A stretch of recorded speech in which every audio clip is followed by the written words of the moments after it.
Assalamualaikum Buya. Assalamualaikum warahmatullahi wabarakatuh. Saya hamba Allah dari Magelang mau bertanya Buya.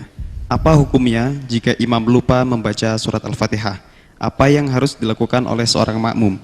Kemudian jika imam tasyahud awalnya 2 kali di rakaat kedua dan ketiga saat sholat zuhur, setelah itu imam bangkit lagi di rakaat yang keempat dan rakaat kelima melakukan tasyahud akhir dan salam. Lalu apa yang harus dilakukan oleh seorang makmum? Terima kasih Buya.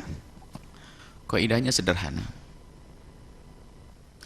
Jika seorang makmum mengetahui dengan yakin bahwa imamnya itu melakukan sesuatu yang jika disengaja membatalkan sholatnya, biarpun dilakukan dengan tidak sengaja,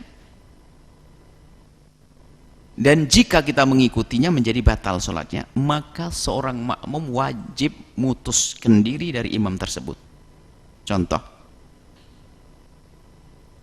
saya mulai dari pertanyaan terakhir. Imam menurut makmum itu sudah 4 rakaat, sudah jangkep, sudah genap 4 rakaat sholat zuhur, mestinya assalamualaikum. Tak taunya imamnya berdiri lagi. Imamnya berdiri, sementara saya makmum yakin ini rakaat yang kelima, maka haram bagi saya mengikuti, dan kalau saya mengikuti berdiri batal sholat saya. Adapun sholatnya imam bagaimana? Lah sholatnya imam ya belum tentu batal. Mungkin imam ingin tadi Fatihahnya nggak kebaca, dia ingin nambah 1 rakaat ternyata.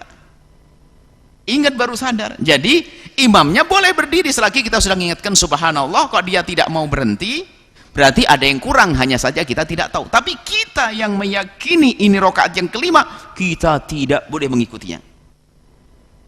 Lalu bagaimana? Kita bisa menunggunya.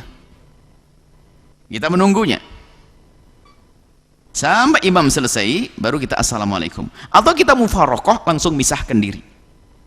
Assalamualaikum duluan. Termasuk tasyahud yang kedua, karena itu menambah rukun nanti. Dengan duduk, maka tidak perkenankan. Kalau dilakukan dengan sengaja batal, maka imam mungkin tidak sengaja tasyahud.